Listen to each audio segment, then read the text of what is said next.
What's going on? I am the Tonka Garcon with Artist Unplugged with the Lonnie Bee.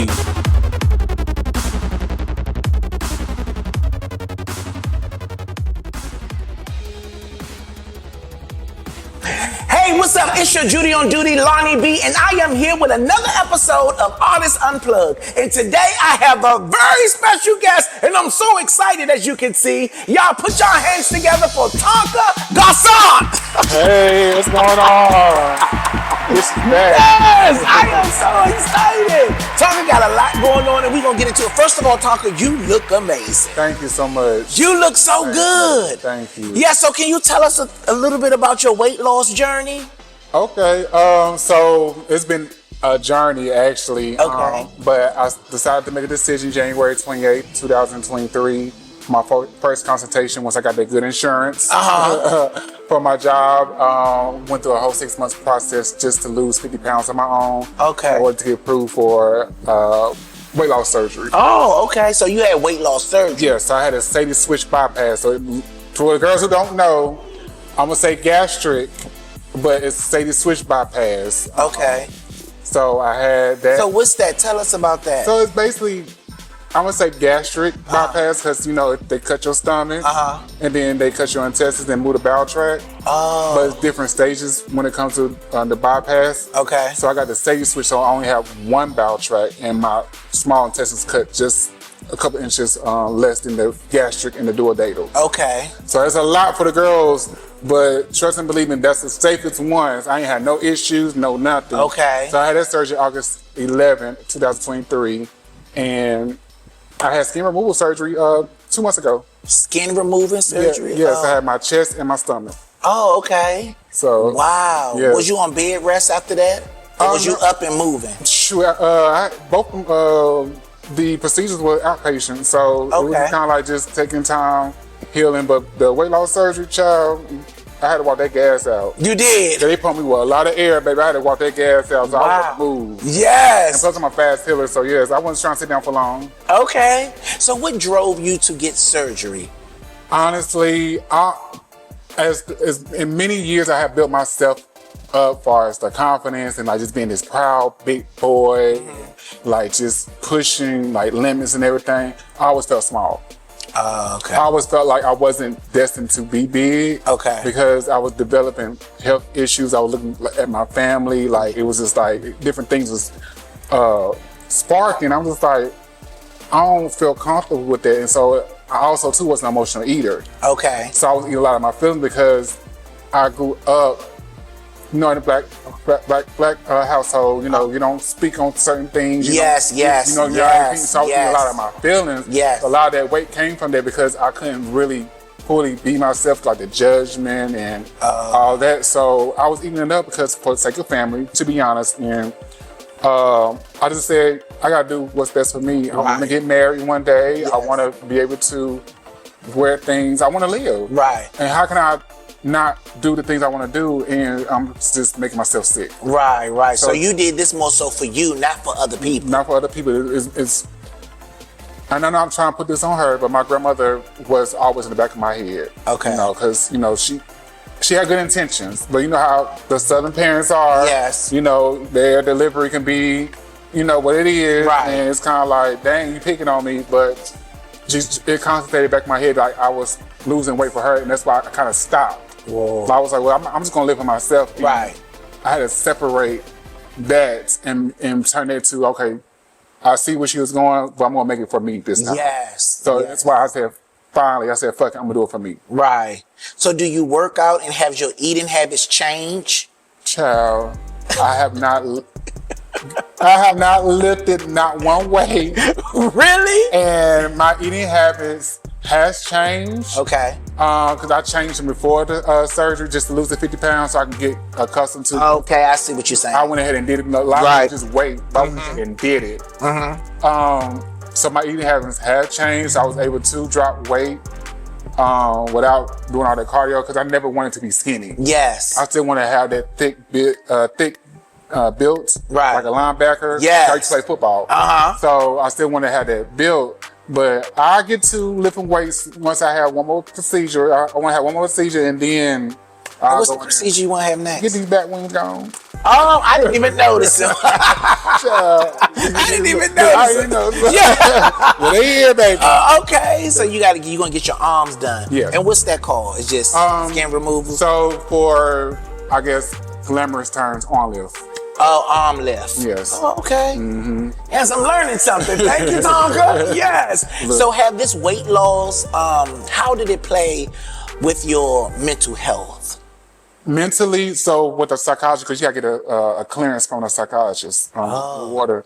So when she initially said, when you're going through the steps, you're going to grieve, because it's like a part of you is dying. Because out of all the years of traumas and things you did, you're gonna basically feel like you're giving yourself a funeral. Yeah. So when she prepped me for that, I told myself, I was like, okay, well, this time go ahead and be vocal. Go ahead and start preparing yourself, because as you're changing, you're gonna get comfortable with the change. People around you is not gonna get comfortable, because you're gonna keep hearing, "Oh, I miss the old Tonka," or "You look good." That's then. true. You look good. That's then. true. But you know, I had to prepare myself. So mentally, like during the 2 years, it was a struggle, because people felt like I wasn't confident. Even though I felt confident, but I guess it wasn't showing like how I was initially when I was bigger. Right. So I had to like do a lot of separating myself, and I removed myself. I wasn't already a person to go out anyway, but I removed myself even more. Okay. Like disconnecting, just so I could prepare for that. I was in a relationship as well, so it was kind of like dealing with that on top of having surgery. And now we done moved up here. It's like I was dealing with a lot, and then having multiple grandmothers passing away, or dealing with hospice and all this. I was dealing with a lot. Wow. Heavy stuff. Yes. And well, God is good because you're still here. okay, so my mental, it was jacked. It was. But I was still pushing, because I knew at the end of the day, life goes on. Right. And I couldn't stop too long. Right. Especially, so that's how I end up where I'm at now, where I feel like bitches call me Keep Sweat. Hey, look. I see it. Nobody. Look, I don't switch sexual positions and everything. So hey, I know that's right, it is what it is. Look, it is what it is. I'm the most happiest and confident, far as me wise in this body, that I ever been. Yes. Honestly. Yes. And I noticed you said you went through a breakup. Yes. You would think that your significant other will be there with you during that time of you know what I'm saying, getting yourself together or getting yourself back to who you feel like you should be. So that wasn't the case with that? To be completely transparent, not to tell too much, but to be very candid. Say what you want, he was going through some things. Okay. That was kind of like common far as grief. Right. We both shared that, him trying to get over things. So we both met where we was trying to heal, but my healing process and his healing process was a little different. Right. So it just didn't mesh. Right. For lack of a better term, for lack of a better term, our healing didn't mesh. So it wasn't the right time for us to be together. Still have love for him. Right. Wish him nothing but the best. Right. We still are in communications. That's good. There's no love lost or That's anything. right. It wasn't meant to be. Right. So how did you stay motivated? How did you stay motivated during that time when you was battling all that stuff? At the end of the day, I thrive off of interaction with people. So when people just would see me out and still like, oh, that's Tonka for Legendary, oh, that's Tonka for Chasing, oh, that's, you Ballroom, like this having a connection, or you inspired me. That what kept me motivated, because even as I was going through, I had to think about it. It's like people like you, people like Bang, it's people like, hell, Beyonce. Yes. We go through stuff, but our purpose is to touch people, reach people. That's right. Connect, because sometimes that's how we get out here, and that's how we get through our stuff, because that's how we produce our greatness. So that what motivated me. Right. So what would you say to that person who want to go on a weight lossing journey, but they're a little nervous? Research. Okay. Number one, because a lot of people gonna be in your ear and tell you things. That's why when people come to me, I tell them the correct terminology, what to do, and like actually research, get into therapy. because it might be a blockage because you're going to start the journey, then you're going to stop. So get into therapy, and also to start documenting your journey. Right. I did it. I'm working on a documentary right now with someone in the ballroom scene. Okay. I recorded myself doing the journey. Wow. So like record yourself, like have those deep, intimate moments with you, because as you reflecting, you were like, dang, I changed, or dang, I was going through this. Yes. And you will be amazed, like once you hit the other side of the bridge, you were like, I overcame that. Right. I'm a victor. Yes. So that'll be my best thing to do. And also too, just like routinely go to the doctor, because it's new things coming out. Yes. Just because, you know, cancer runs in their family, it might not be that particular cancer. It might be a new cancer that's developed out the blue. So keep yourself like healthy in that doctor's on your checkups. office. Yes. What was your biggest challenge during that process?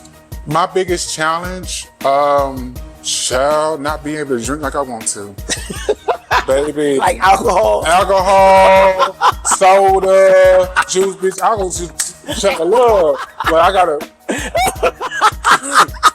Yes. be cute and like, you know, Oh, it's a challenge. wow. Like, especially when it's hot, like how it is today, you want to throw some water back. I can't do that because it's going right back out. Right. So that was like one of the biggest challenges. And then also too, not knowing how much weight you're gonna lose. So I wasn't in a rush to buy clothes. Okay. So really, I just went on when I was preparing for my second surgery. That's when I went shopping. Okay. And I started buying clothes a little bit smaller. So I went on a little shopper spree. Yes. A little Fashion Nova. I know that's right. And so I bought a little. I was like, I'm glad I did. I'm glad I waited. So Right. that was like maybe the two challenges. Now, what size was you? And then after the weight loss? Baby, I'm proud. Baby, on January 28, 2023, I was 515.5 pounds. Wow. And today, as I weighed myself, because I knew you was going to ask that question, today I'm 256 pounds. Wow. Bitch, you better eat it. Yes. Okay, no more.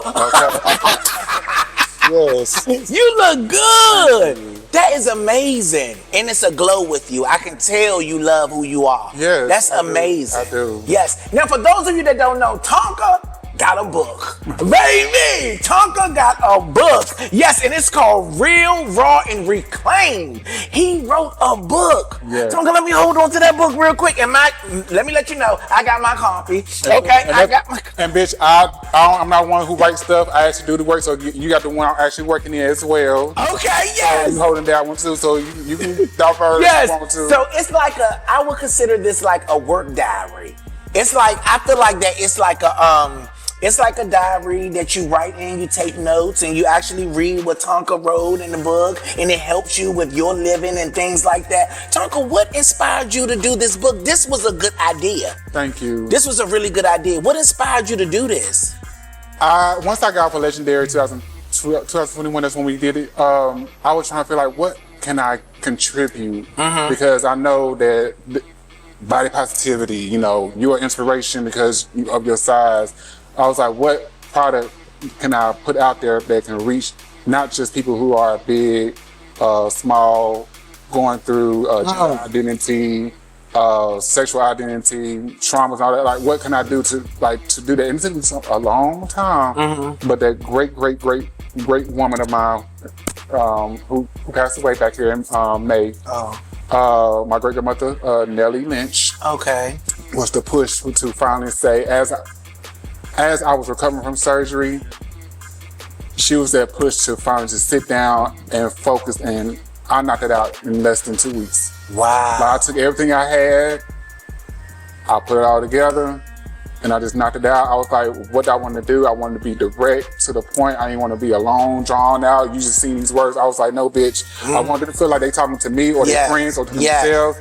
You're going to get this little intro, and bitch, you're going to do the work. Right. I'm going to ask you questions. Sometimes the question might be to the point where you might need to stop, like, okay, I ain't ready for that, but I did that, and then you pick it back up. Right. I wanted to do exercises where you're able to still feel like you're in school for life, because you are constantly in school for life. You're learning things, you're learning yourself, things happen. Yeah. So I wanted you to feel like you're able to come back to it and flip the pages and even talk about it amongst other people. Like, let it be a conversation starter. Right. So give people out there your overview of the book. So my overview of the book is basically a workbook to help with healing, to help find your voice, your self-identity, to put the power back in you, because it's a step that you take after you done seen a therapist, after you done talk to the pastor, after you done talk to your loved ones, you still feel like my cup is not, like you still need more in your cup. You're poor. It's not full. Yeah, it's not full. So this book, Real, Raw, and Reclaim, is that extra push for you to only get what you need through yourself, because when the therapist, I had a brain fog. It's okay, it's okay. Because sometimes after you leave that therapist or after you leave certain conversations, you still have a question like, okay, I did that assignment, what's next? Yes. Then something else happens. Yes. So it's a safe pace guide. So when you either pick it up like, hey, I remember doing this exercise, how can I expand on it? Okay, Right. The therapist said do this, I found something that can kind of correlate. Let me put the two together and still do the work. Yes, yes. This is good. This is needed. I'm trying to tell you. What do you hope the readers get from this? A sense of themselves and getting back to themselves, because a lot of, especially what's going on in 2025, is a lot that's been going on with Trump and a lot of stuff been going on. To empower us to be authentically ourselves and stop listening to that background noise. It's okay. It's 2025. Fuck it. Be you, do you, and go after the things that you want to do. I'm sorry that it took so long for us to get to that point, but I'm telling y'all now, go after what y'all want me to do, because I'm doing it. I had to take that step, and I want to be that person to motivate. Do what you got to do to make yourself happy. That's right. And stop making the masses happy. That's right. That's true. So how do your personal story influence the structure of this book? So each section, I share a piece of me, where it's like those conversations I have with myself, it's actually me talking. You know, as a writer, you know, you got to tweet some words or whatever, but Yes. it's a conversation. It's like, I'm like, girl, you get tired of like people pleasing. Why are you always people pleasing, but you're gagging that you did X, Y, Z? So I use terminology like that because it's like, bitch, I was making sure the trade was good. Yes. And then here I am, I gag because, you know, left me for the baby mama. Yes, come on. So I use terminology where I feel like you're at home and you like you feel comfortable. I use personal things, like when it comes to like body, when it comes to triggers, when it comes to relationship. I use little personal things. I don't divulge too much because that's for another book later. Okay. I don't divulge too much. I give you something to make you feel comfortable where you can relate. Right. Now, how do you balance being vulnerable and empowering at the same time when you was putting this book together? How did you balance the two? I wanted to make sure that I was comfortable. So I had to make sure as I was writing, I was comfortable, because like I said, I am an open book and things will, you know, come up to your mind like as a question, like, so what is he talking about? What's she talking about? Yeah. So I had to make sure I had to find that common balance where I was still able to be me, but also too was comfortable having people ask me those questions. So I just, you know, talk to myself like, girl, you wrote it, so what you gonna do? Yes. You gonna edit it or you gonna leave it like it is? And a lot of things I said, I'm just gonna leave it what it is, and then sit back. Right. So you had self-control when you was writing it. Okay. So what challenges did you face while writing this book, if any? Honestly, I would think about my family, because I didn't want to think that this is like a tell-all book, or want them to think that I'm exposing any family secrets or anything. Yes. A lot of times when you tell people that you're writing a book, like, oh, you got to tell our family this. Now, so the challenging thing was I wanted to have my voice and it don't be silenced. Right. So I wanted to make sure that it was comfortable to be me. Right. And not comfortable to be family. It's not a family book. It's a Tonka book. Right. Oh, okay. Yes. Well, this book, how can people get this book if they need it, Tonka? So yes, I am on Amazon, so you can research it, Real, Raw, Reclaim, Derek Tonka Garcon Ford on Amazon, as well as on my bio on both my Instagram and my Facebook, TonkaGarcon.com, which will take you to the link as well. Okay. Yeah, so y'all make sure y'all get this book because I got my copy. So y'all make sure y'all get y'all copy. Yes. Okay, Tonka, so let's talk about Ballroom. Let's talk about Ballroom, Tonka. Yes. Now, what is your position in Ballroom? So I am in the mainstream ballroom scene. I am a legend. I got deemed legendary for Butch Queen European Runway. At that time, it was Big Boys, but on my plaque it says Butch Queen European Runway. So no matter what size, I'm legend for that. Yes. Let y'all know. Let y'all know that I'm legend for that. Because I have beat the best, and I have walked amongst the best. That's right. So Tonka, what drew you to Ballroom? The freedom, the artistry, the way I can identify myself as someone who is trying to get into community and be a part when my family, wasn't so accepting because they, it's something new for them.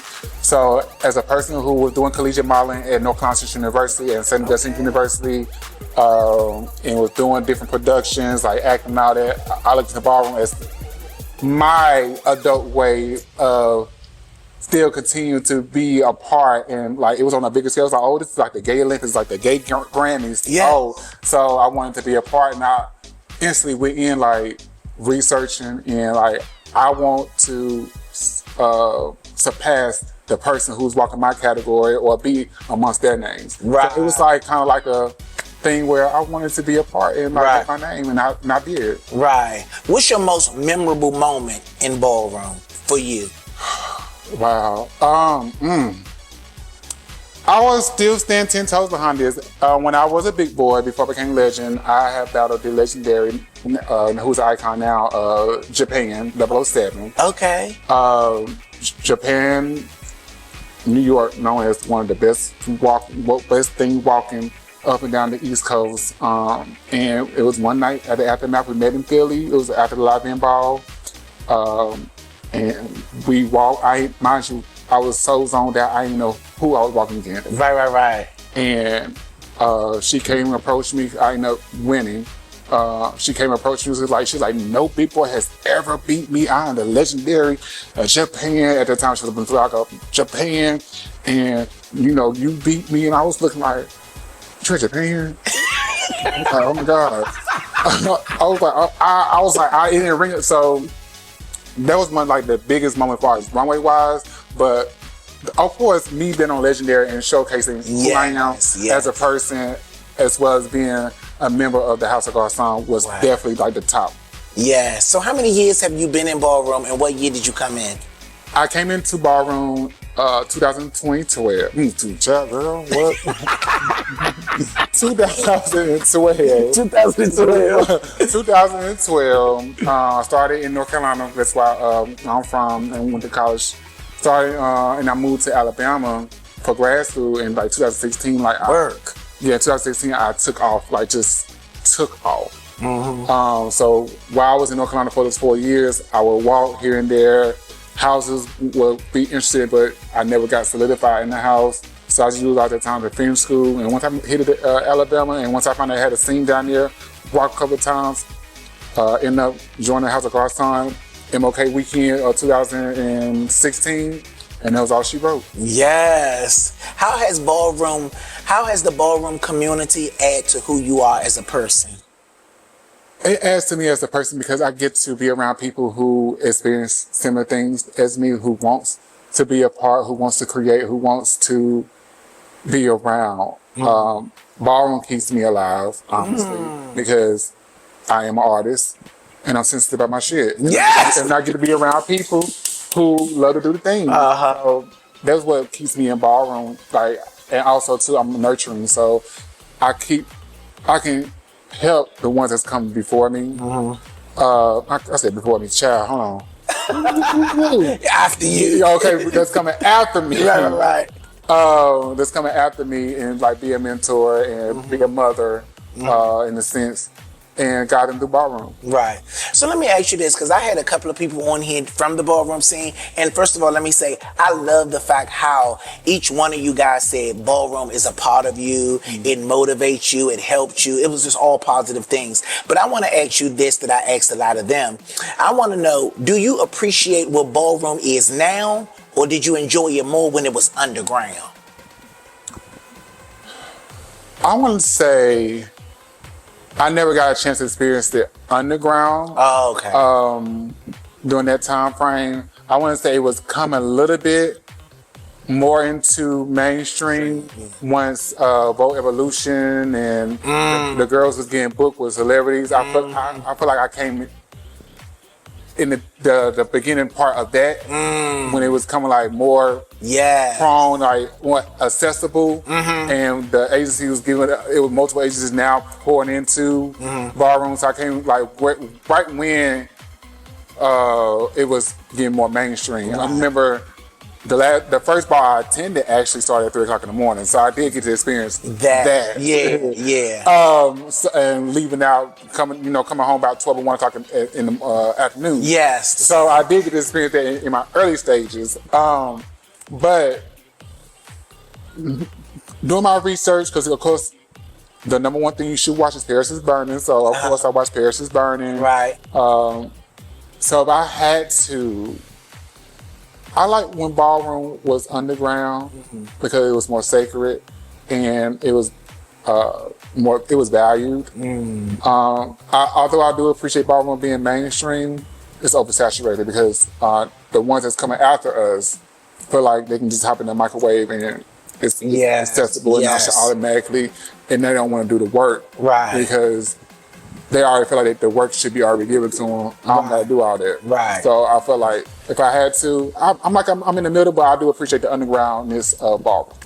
That's missing. So you feel like people that come to ballroom now, they come for the glitz and the glam. They don't come for what ballroom really stands for.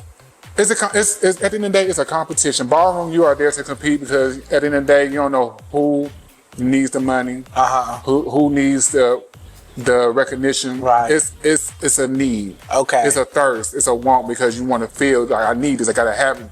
So you're a competitor. So I just feel like as a competitor, it's always going to be a changing thing.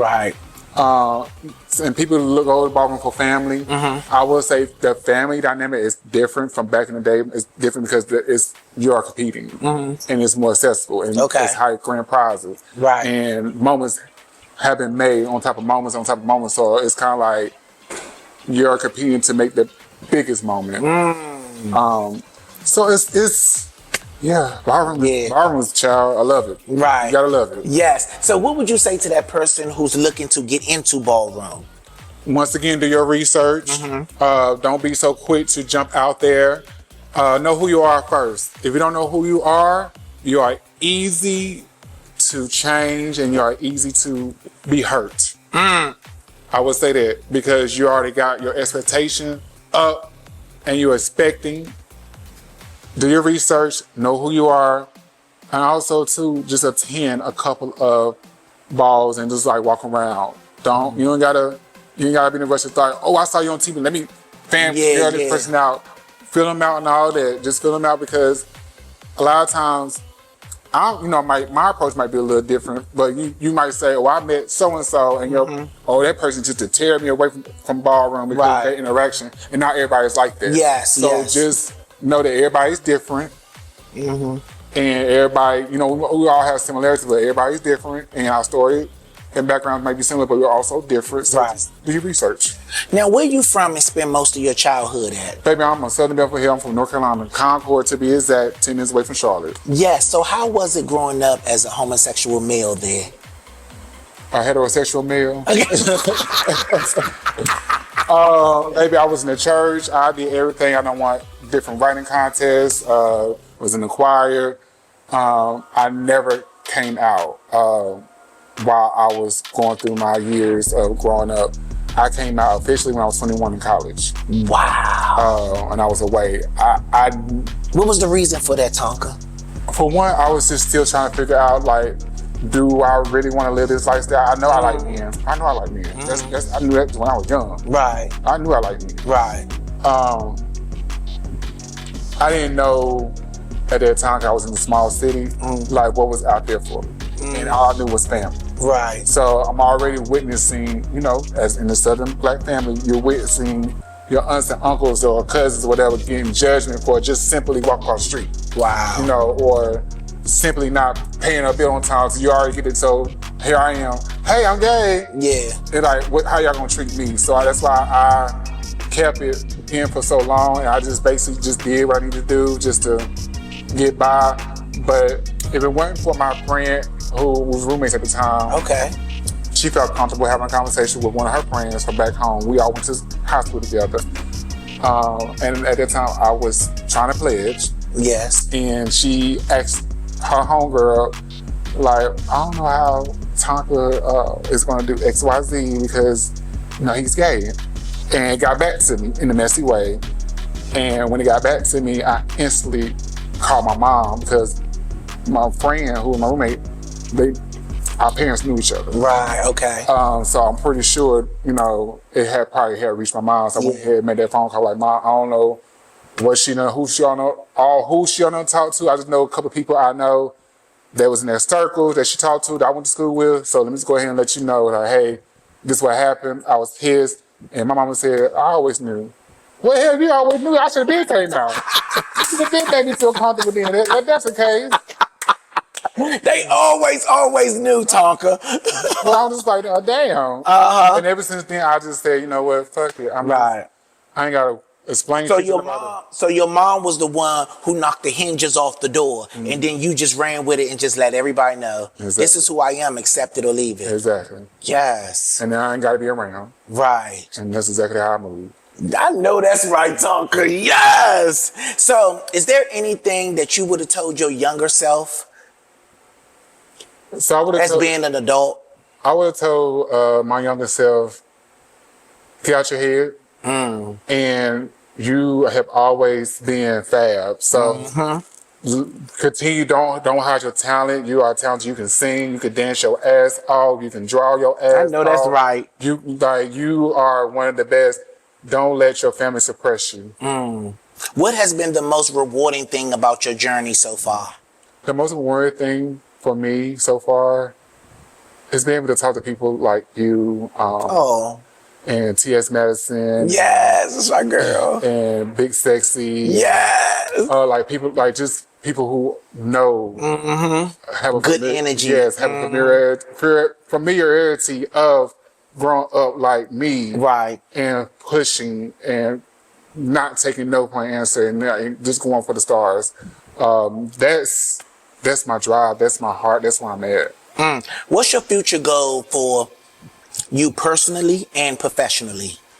My personal goal is to be married and be like Blue, have me a farm and a cow. Right now, I don't do no farm, no cow, but I want to live comfortable with my husband and be a parent and be just live free. Right. Yes, I want to thank Tonka Gonçalves for coming out. Y'all make sure y'all go get this book, Real, Raw, and Reclaimed, and start reclaiming the things back in your life. Yes, I appreciate you. I love you so much, Tonka. This is definitely the book to have. I have it, so you need to go get it. Tonka will be back with his new book. We love you, Tonka, and God bless you in all your future ventures. Thank you. Yes.